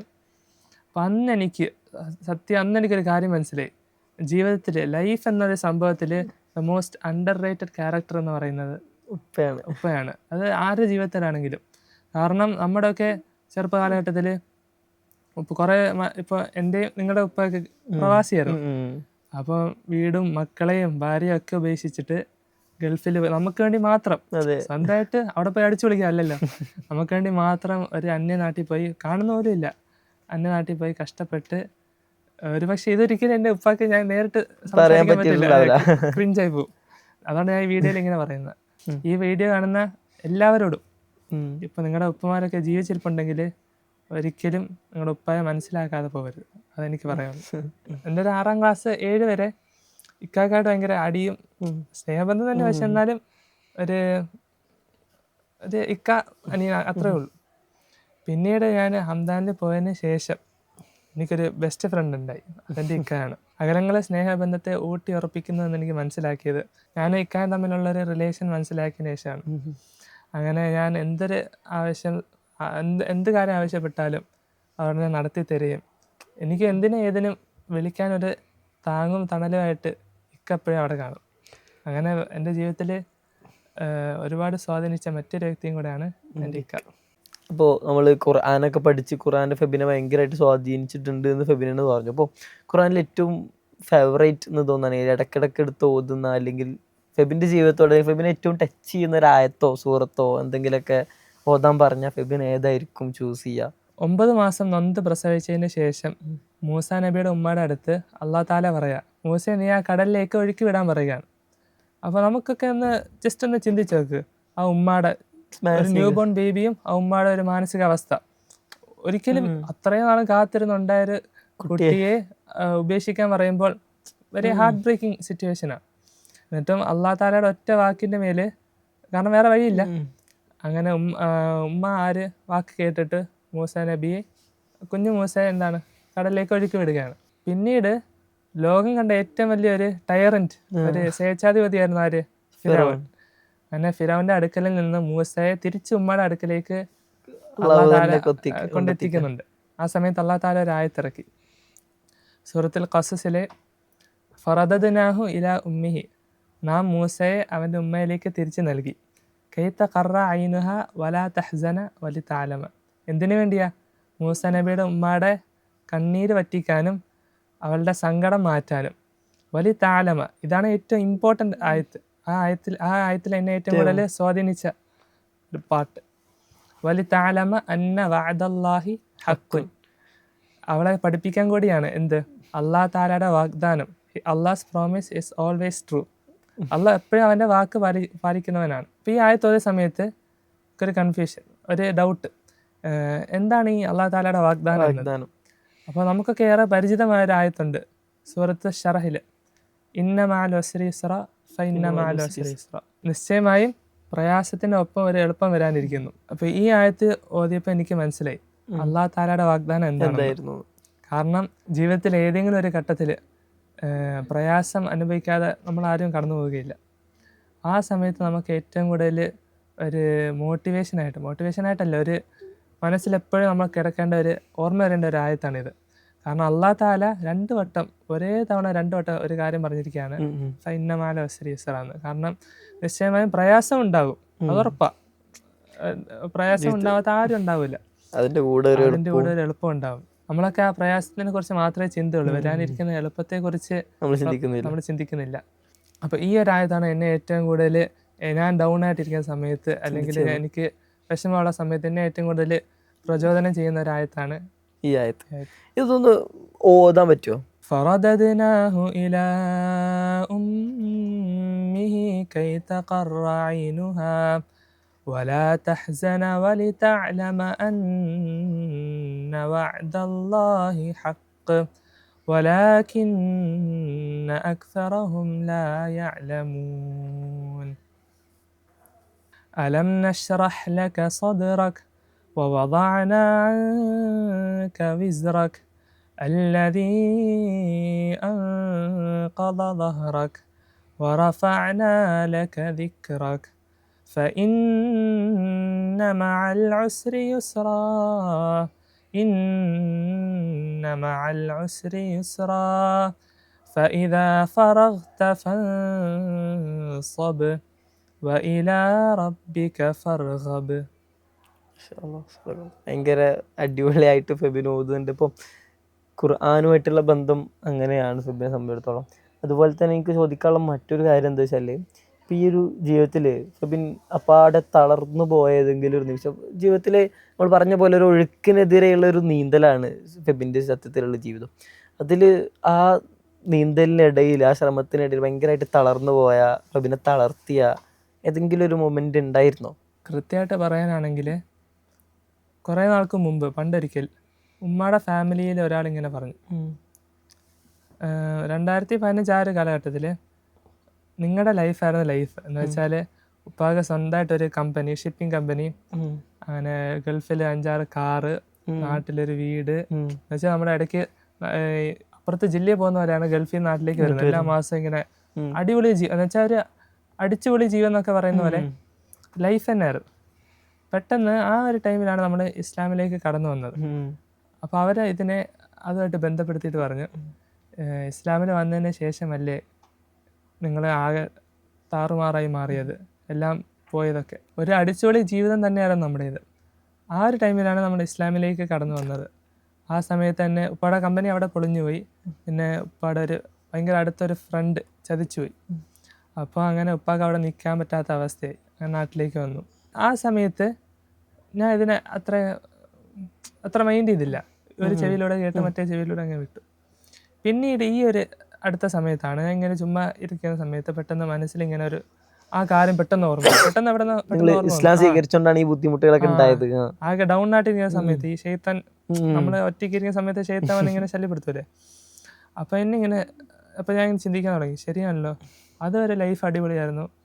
പെട്ടെന്ന് ഇസ്ലാമിലേക്ക് വന്നതിന് ശേഷം, അള്ളാഹിനെ അറിഞ്ഞതിന് ശേഷമാണ് ഇങ്ങനെ പ്രശ്നങ്ങളൊക്കെ വന്നത്. അപ്പോൾ ശരിക്കും ഇതാണോ, അങ്ങനെ കുറേ ഡൗട്ട്സ് ഇങ്ങനെ ഇടാൻ തുടങ്ങി ഷെയ്ത്താൻ. അപ്പോൾ എനിക്കാണെങ്കിൽ ഭയങ്കര ബുദ്ധിമുട്ടായിരുന്നു ആ സമയത്ത്. അപ്പോൾ ആ ടൈമിലാണ് ഞാൻ ഇൻസ്റ്റാഗ്രാമിൽ വീഡിയോ ഇടുന്നുണ്ടല്ലോ, അപ്പോൾ ഒരാളിങ്ങനെ എൻ്റെ അടുത്ത് ഒരു റീൽ അയച്ചിട്ട് ചോദിച്ചു. ആ റീലിലെ കണ്ടന്റ് ഇങ്ങനെയായിരുന്നു, ഒരു പെണ്ണ്, ഒരു young girl, she's about to be raped ഒക്കെ. അവളെ പീഡിപ്പിക്കാൻ പോകുന്ന സമയത്ത് അവൾ പെട്ടെന്ന് സഹായത്തിനെ അലർന്നു, ദൈവത്തെ വിളിക്കുന്നു. പക്ഷേ ദൈവം അവിടെ സഹായിച്ചോണമെന്നില്ല. അപ്പം ദൈവം ശരിക്കും ഉണ്ടോ അങ്ങനെയൊക്കെ ചോദിച്ചിട്ട്, ദൈവം ഉണ്ടായിരുന്നെങ്കിൽ വന്ന് സഹായിക്കുമായിരുന്നല്ലോ എന്ന് പറഞ്ഞിട്ട്. അപ്പോൾ ഇതൊക്കെ കൂടെ ആയപ്പോൾ എനിക്ക് ഭയങ്കര കൺഫ്യൂഷൻ. അപ്പോൾ ഞാൻ എൻ്റെ ഭയങ്കര അടുത്ത സുഹൃത്തും എൻ്റെ ഉസ്താദും കൂടെ ആയ ഒരാളടുത്ത് പോയി ഇങ്ങനെ ചോദിച്ചു. അതിന് മൂപ്പരാണ് എനിക്ക് പറഞ്ഞു തന്നെ. മൂപ്പർ എൻ്റെ അടുത്ത് ചോദിച്ചു, ഇസ്ലാമിലെ ആദ്യത്തെ രക്തസാക്ഷി ആരാന്ന് ചോദിച്ചു. സുമയ്യ ബീവി. അപ്പോൾ she was not just martyred, വെറും രക്തസാക്ഷിയല്ല, she was brutally killed, tortured. അങ്ങനെ ഒരുപാട് പീഡിപ്പിച്ചതിന് ശേഷമാണ് അവർ സുമയ്യ ബീവിയെ കൊല്ലുന്നത്. അള്ളാഹ് അവിടെ ഉണ്ടല്ലോ, എന്നിട്ടും അള്ളാഹിനെ അവിടെ രക്ഷിച്ചുകൂടായിരുന്നു. അപ്പോൾ ഞാൻ ഇങ്ങനെ, ശരിയല്ലോ, ഇസ്ലാമിന് വേണ്ടിയല്ലേ രക്തസാക്ഷിയായത്. അപ്പോൾ എൻ്റെ ഉസ്താദ് പറഞ്ഞു, ഈ ലോകം this is just A test. നമ്മുടെ ഖുറാനിൽ ആയത്തുണ്ട്, ഇന്നമൽ ഹയാത്തു ദുനിയ ലൈബും വല, ഈ ദുനിയ വെറും ഒരു കളിയും തമാശ മാത്രമാണ്. ഉസ്താദ് എൻ്റെ അടുത്തൊരു കാര്യം ചോദിച്ചു, എങ്ങനെയാണ് ഒരാൾ മുഅ്മിനാകുന്നത്, ഒരു മുസ്ലിം എങ്ങനെയാണ് ഒരു മുസ്ലിമായി മാറുന്നതെന്ന്. അപ്പോൾ ഞാൻ ചോദിച്ചാൽ അള്ളാഹിൽ വിശ്വസിക്കുന്നതിലൂടെ നീ അള്ളാഹിനെ കാണുന്നുണ്ടോ, അള്ളാഹ് ഉണ്ടെന്ന് ഇങ്ങനെ ഉറപ്പുണ്ടോ ചോദിച്ചു. എന്നിട്ട് ഉസ്താദ് ഇങ്ങനെ സൂറത്തുൽ ബഖറയിലെ ആയത്തിങ്ങനെ ഓതി, ബിസ്മില്ലാഹിർ റഹ്മാനിർ റഹീം, അലിഫ് ലാം മീം ദാലികൽ കിതാബു ലാ റൈബ ഫീഹി ഹുദൽ ലിൽ മുത്തഖീൻ الذين يؤمنون بالغيب ويقيمون الصلاة ومما رزقناهم ينفقون. ഒരാൾ എങ്ങനെ മുഅ്മിനാകുന്നത്? വൈബിൽ വിശ്വസിക്കുമ്പോഴാണ്. അല്ലദീന യുഅ്മിനൂന ബിൽ ഗൈബ്, മറഞ്ഞ കാര്യങ്ങൾ, അദൃശ്യമായ കാര്യങ്ങളിൽ വിശ്വസിക്കുമ്പോഴാണ് ഒരാൾ മുഅ്മിനായി മാറുന്നത്, ഒരു മുസ്ലിമായി മാറുന്നത്. ഒരു മുസ്ലിം ആവണമെങ്കിൽ അവൻ ഉറപ്പായിട്ടും തീർച്ചയായും കാണാൻ പറ്റാത്ത നാളത്തെ ഒരു ലോകം, പരലോകത്തിൽ വിശ്വസിക്കണം, ആഖിറത്തിലേക്ക്. അപ്പോൾ നാളെ ആഖിറത്തിലേക്ക്, ഏറ്റവും വലിയ ശരിക്കുമുള്ള ലോകത്തിലേക്കുള്ള വെറും ഒരു ടെസ്റ്റാണ് ഈ ലോകം. അപ്പം അല്ലാഹു തആലയ്ക്ക് നേരിട്ട് ഒന്ന് ഇടപെടായിരുന്നെങ്കിൽ പിന്നെ ഈ ലോകത്ത് ഒരിക്കലും ഒരു നന്മയോ തിന്മയോ ഒന്നും ഉണ്ടാവില്ല. മനസ്സിലായോ? അതിൽ അർത്ഥമില്ല. അല്ല, അർത്ഥമില്ല. പിന്നെ ഈ ദുനിയാവിൽ ഉണ്ടാവുന്നതിൽ ഒരു അർത്ഥമില്ല. അപ്പോൾ നമ്മൾ എങ്ങനെ റെസ്പോണ്ട് ചെയ്യുന്നു? നമ്മൾ അല്ലാഹു തആലയ്ക്ക് ശരിക്കും വഴിപ്പെട്ടാണോ ജീവിക്കുന്നത്? നമുക്ക് ഒന്നുമില്ലാത്ത നമ്മളെ ഒരു എല്ലാമുള്ള അവസ്ഥയിലേക്ക് എത്തിച്ച അള്ളാഹിനെ നമ്മൾ മറക്കുന്നുണ്ടോ? നമ്മൾ അള്ളാഹിനെ ഓർക്കുന്നുണ്ടോ? ശുക്ർ ചെയ്യുന്നുണ്ടോ? എന്നൊക്കെ മനസ്സിലാക്കാൻ വേണ്ടിയാണ് ഈ ദുനിയാവിൽ ശരിക്കും അല്ലാഹു തആല നമ്മളെ തന്നെ ഇങ്ങനെ പരസ്പരം ഇടപഴകാൻ വേണ്ടി വിട്ടത്. അല്ലെങ്കിൽ അള്ളാഹ് നേരത്തെ വന്ന് ഇടപെട്ടാൽ മതിയായിരുന്നല്ലോ. അങ്ങനെ പരലോകത്തേക്ക്, ആഖിറത്തിലേക്ക് വേണ്ടി മാത്രമായിട്ടുള്ള ഒരു ടെസ്റ്റിംഗ് ഗ്രൗണ്ടായിട്ട് മാത്രമാണ് ഈ ദുനിയാവ് മാറിയിട്ടുള്ളത്. അതുകൊണ്ടാണ് പടച്ചവൻ നേരിട്ട് വന്ന് നമ്മളെ സഹായിക്കാത്തത്. പടച്ചവൻ്റെ സഹായം ഇന്നും നമ്മുടെ കൂടെ ഉണ്ടാവും, പക്ഷെ നമുക്ക് അത് മനസ്സിലാക്കണമെന്നില്ല. അപ്പോൾ നമ്മൾ വൈൻഡപ്പ് ചെയ്യാണ്. അപ്പോൾ ഫെബിനിപ്പോൾ ഒരു 20 വയസ്സ് പൂർത്തിയായിട്ട് നിൽക്കുകയാണ്. അപ്പോൾ ഈ പ്ലാറ്റ്ഫോമിൽ വരുന്നവരൊക്കെ നമ്മൾ ചോദിക്കുന്ന ഒരു ചോദ്യമാണ്, ഇപ്പോൾ പഴയ ഫെബിനിപ്പോൾ കാണുകയാണെങ്കിൽ ആ 9 വയസ്സുകാരനോട് കൊടുക്കാനുള്ള ഉപദേശം എന്താണ് ഫെബിൻ? ഞാനിങ്ങനെ ഇൻസ്റ്റഗ്രാമിൽ വീഡിയോസ് ഇടാറുണ്ട്. അപ്പോൾ വീഡിയോസ് ഇടും, ഒരു 4-5 മാസമായിട്ട് വീഡിയോസ് ഇടുന്നുണ്ട്. പക്ഷേ നമ്മൾ അള്ളാഹിന് വേണ്ടിയാണ് ഇടുന്നത്. പക്ഷേ സ്വാഭാവികമായിട്ട് നമ്മൾ കുറച്ച് റീച്ചും വ്യൂസൊക്കെ പ്രതീക്ഷിക്കുന്നുണ്ട്. പക്ഷെ ഇതൊന്നും കാണാത്തപ്പോൾ നമുക്ക് ഉള്ളിലൊരു വിഷമം ഉണ്ടാകും. ഒരു വെള്ളിയാഴ്ച ഞാൻ ഇപ്പോൾ 2 മാസമായി കാണത്തുള്ളൂ, ജുമായ്ക്ക് പോയിട്ട് ജുമാ കഴിഞ്ഞിട്ട് ഇങ്ങനെ ദുആ ചെയ്യാണ്. എല്ലാവരും പള്ളിയിൽ നിന്ന് പോയി, ഞാൻ മാത്രം അവിടെ ഇരിക്കുക. അങ്ങനെ അള്ളാഹുടെ ദുആ ചെയ്യുക, അള്ളാഹ് നിനക്ക് വേണ്ടിയാണ് ഞാൻ ഇങ്ങനെ വീഡിയോസൊക്കെ ഇടുന്നത്, അള്ളാഹ് നീ കാണാതെ പോകല്ലേന്ന് ഇങ്ങനെ പറഞ്ഞ് ദുആ ചെയ്തു. ഭയങ്കര വിഷമത്തോടെ അള്ളാഹിനോട് ഇങ്ങനെ ദുആ ചെയ്തു. പിന്നീട് പിറ്റേ ആഴ്ച വെള്ളിയാഴ്ച രാവിലെ ഞാൻ ഒരു റീല് ട്രയലായിട്ട് പോസ്റ്റ് ചെയ്തു. ജസ്റ്റ് ഒന്ന് വലിയ ഉറപ്പൊന്നുമില്ല, ജസ്റ്റ് ഒന്ന് പോസ്റ്റ് ചെയ്തു. വലിയ റീൽസും വലിയ വ്യൂസും റീച്ചൊന്നും പ്രതീക്ഷിക്കാതെ പോസ്റ്റ് ചെയ്തു. ജുമയ്ക്ക് പോകുന്ന തൊട്ട് മുമ്പ് ഞാൻ ജസ്റ്റ് ഒന്ന് എടുത്ത് നോക്കി എത്ര ആയി നോക്കാൻ. അപ്പോൾ ഞാൻ കണ്ടത് ആദ്യമായിട്ട് 300K അടിക്കുന്നു, 3 ലക്ഷം വ്യൂസ് അടിക്കും. അപ്പോൾ അത് കണ്ടപ്പോൾ ഞാൻ കുറച്ച് സമയം കഴിഞ്ഞിട്ട് ജുമായ്ക്ക് പോകുമ്പോൾ ഞാൻ അതേ സ്ഥലത്ത് ചെന്നിരിക്കുകയാണ്. അപ്പോൾ ജുമാ കഴിഞ്ഞിട്ട് ഞാൻ അതേ സ്ഥലത്ത് നിന്ന് കഴിഞ്ഞ ആഴ്ച എവിടെയാണോ ഇരുന്നത്, കഴിഞ്ഞ ആഴ്ച ഞാൻ എങ്ങനെയാണോ അള്ളാഹിനോട് സങ്കടം പറഞ്ഞ് ദുആ ചെയ്തത്, അതേ സ്ഥലത്ത് നിന്ന് ഞാൻ അള്ളാഹിനോട് സന്തോഷം പറയാണ്. അള്ളാഹു, ആ സമയത്ത് എനിക്ക് മനസ്സിലായി അള്ളാഹ് ശരിക്കും നമ്മളൊക്കെ പറയുന്നത് ശരിക്കും കേൾക്കുന്നുണ്ടെന്ന്. അപ്പോൾ ആ പഴയ 9 വയസ്സുകാരനോട് എനിക്ക് പറയാനുള്ളത്, നമ്മൾ ലൈഫിൽ ഒരുപാട് പ്ലാൻ ചെയ്യും, പക്ഷെ ആ പ്ലാൻ ചെയ്യുന്നത് ചിലപ്പോൾ നടക്കണമെന്നില്ല. ചിലപ്പോൾ അങ്ങനെ നടക്കാത്തപ്പോഴായിരിക്കും അതിൻ്റെ ഭംഗി. കാരണം നമ്മൾ ഒരുപാട് പ്ലാൻ ചെയ്യും, പക്ഷേ നമുക്ക് ആ പ്ലാനിനൊക്കെ മീതെ, അതിൻ്റെയൊക്കെ മേലെ അല്ലാഹു തആലയ്ക്ക് ഒരു പ്ലാൻ ഉണ്ടാവും. And his plan is always better than hours. നമ്മൾ അവസാനിപ്പിക്കുകയാണ്. ഞാനും ഫെബിൻ ഇങ്ങനെ സ്റ്റുഡിയോയിലേക്ക് ഇങ്ങനെ കാർ ഡ്രൈവ് ചെയ്ത് പോന്നപ്പോൾ ഞാൻ ഫെബിനോട് ഇങ്ങനെ സംസാരിച്ചുകൊണ്ടിരിക്കുന്ന ഒരു കാര്യമായിരുന്നു അത്. എൻ്റെ യൂട്യൂബ് ചാനൽ അല്ലെങ്കിൽ എൻ്റെ ഇൻസ്റ്റഗ്രാം വാളിലൊക്കെ വരുന്ന വീഡിയോസ്, പോഡ്കാസ്റ്റുകളൊക്കെ, എൻ്റെ ആദ്യത്തെ ഡ്യൂട്ടി എൻ്റെ ഉള്ളിലെ കാഴ്ചക്കാരനത് തൃപ്തിപ്പെടുത്തുക, അതിൽ വരുന്ന കണ്ടൻറ്റുകൾ എന്നെ മാനസികമായിട്ട് സന്തോഷിപ്പിക്കുക, തൃപ്തിപ്പെടുത്തുക എന്നുള്ളതാണ് എൻ്റെ ഏറ്റവും ഫസ്റ്റ് കൺസേൺ. ഞാനിങ്ങനെ പൊന്നാനി മൗനത്തിലൊക്കെ ഇങ്ങനെ പോയിരിക്കുമായിരുന്നു. അവിടെ വരുന്ന ആളുകളെ കാണാനും സംസാരിക്കാനൊക്കെ ഞാൻ 1-2 തവണ അവിടെ പോയിട്ടുണ്ട്. അപ്പോൾ ഒരു തവണ ഞാനിങ്ങനെ പോയി അവിടെ ഒരാളായിട്ട് ഇങ്ങനെ സംസാരിച്ചിരിക്കുമ്പോൾ ഇതുപോലെ തിരുവനന്തപുരത്ത് നിന്നുള്ള ഒരാൾ, അയാൾ റിച്ച് ഫാമിലിയിൽ നിന്ന് അയാൾ ഇസ്ലാം സ്വീകരിക്കണം എന്ന് പറഞ്ഞിട്ട് ഇറങ്ങിപ്പോകുന്നതാണ്. അപ്പോൾ അയാളുടെ നാട്ടുകാരും ഫാമിലിയൊക്കെ അയാളോട് ഒരുപാട് പറയുന്നുണ്ട്, നീ ഇങ്ങനെ പോയി കഴിഞ്ഞാൽ നിനക്ക് പിന്നെ നീ ഫാമിലിയിലില്ല, നിനക്ക് ഈ പണവും കുടുംബത്തിൻ്റെ പ്രതാപങ്ങളൊന്നും നിനക്ക് അനുഭവിക്കാൻ പറ്റില്ല എന്നൊക്കെ പറഞ്ഞിട്ടും അയാൾ എന്നോട് ഇങ്ങനെ പറയുന്നുണ്ട്, എനിക്കതൊന്നും വേണ്ട, എനിക്ക് അള്ളാഹിനെ പറ്റി അറിഞ്ഞു കഴിഞ്ഞപ്പോൾ എനിക്ക് അള്ളാഹു മതി എന്ന് പറഞ്ഞിട്ട് ഇറങ്ങിപ്പോകുന്ന ഒരു മനുഷ്യനെ ഞാൻ പൊന്നാനി മൗനത്തിൽ വെച്ച് കാണുന്നുണ്ട്. അപ്പോൾ ഈ ഇസ്ലാമിലേക്ക് പുതുതായി വന്ന മനുഷ്യരെ ഞാൻ എപ്പോഴും ഇങ്ങനെ തേടി നടക്കുകയും അവരുടെ കഥകളൊക്കെ അറിയാനും ഇങ്ങനെ ശ്രമിക്കാറുണ്ട്. അത് എന്തോ നമ്മുടെ ഈമാനിനെ ഇങ്ങനെ ശക്തിപ്പെടുത്തുന്നത് പോലെ തോന്നാറുണ്ട്. അതുകൊണ്ടാണ് ആ ഒരു ബന്ധമാണ് ഞാനും ഫെബിനുമായിട്ടുണ്ടാവുന്നതും ഫെബിനെ ഞാൻ ഏറെ കാലമായിട്ട് ഈ വേദിയിലേക്ക് ക്ഷണിച്ചുകൊണ്ടിരിക്കുന്നതും ഒക്കെ ചെയ്യുന്നത്. അപ്പോൾ എൻ്റെ ഉള്ളിലെ ആ ഇന്നർ ചൈൽഡിനെ അല്ലെങ്കിൽ എൻ്റെ ഉള്ളിലെ ആ കാഴ്ചക്കാരനെ തൃപ്തിപ്പെടുത്തുക എന്നുള്ളതാണ്. അങ്ങനെ തൃപ്തിപ്പെടുത്തുന്നത് കൊണ്ട് തന്നെയാണ് നിങ്ങളുടെ ഉള്ളിലെ കാഴ്ചക്കാരനും എൻ്റെ വീഡിയോസ് കണ്ടിട്ട് ഒരുപാട് പേര് എനിക്ക് വിളിക്കുന്നതും മെസ്സേജ് അയക്കുന്നതും കമൻറ്റ് ചെയ്യുന്നതും നിങ്ങളുടെ വീഡിയോസ് അടിപൊളിയാണെന്നൊക്കെ പറയുന്നതൊക്കെ ആ ഒരൊറ്റ കാര്യം എന്നുള്ളതുകൊണ്ട് മാത്രമാണ്. നമ്മൾ അവസാനിപ്പിക്കുകയാണ്. ഈ കഥകളും ചിന്തകളും ഒക്കെ നമ്മുടെ ഈമാനിൽ ഒരു തരിയെങ്കിലും ഉയർത്തി വെക്കാൻ സാധിക്കുമെങ്കിൽ നമ്മൾ ഈ ഉപയോഗിച്ച സമയം ഏറ്റവും മനോഹരമായി അത് ചെലവഴിക്കപ്പെട്ടു എന്നാണ് അർത്ഥം. അവസാനിപ്പിക്കുന്നു. അതിൻ്റെ പിയാണ് വാഹൃദവാൻ അൽഹംദുലില്ലാഹി റബ്ബിൽ ആലമീൻ. മറ്റൊരു മനോഹരമായ കഥയായിട്ട് ചരിത്രമായിട്ട് കഥകളുമായിട്ട് നമുക്ക് വീണ്ടും ഇരിക്കാം. അസ്സലാമു അലൈക്കും വറഹ്മത്തുള്ളാഹി തആല വബറകാതുഹു. ബിസ്മില്ലാഹിർ റഹ്മാനിർ റഹീം. അലിഫ് ലാം മീം. ذلك الكتاب لا ريب فيه هدى للمتقين الذين يؤمنون بالغيب.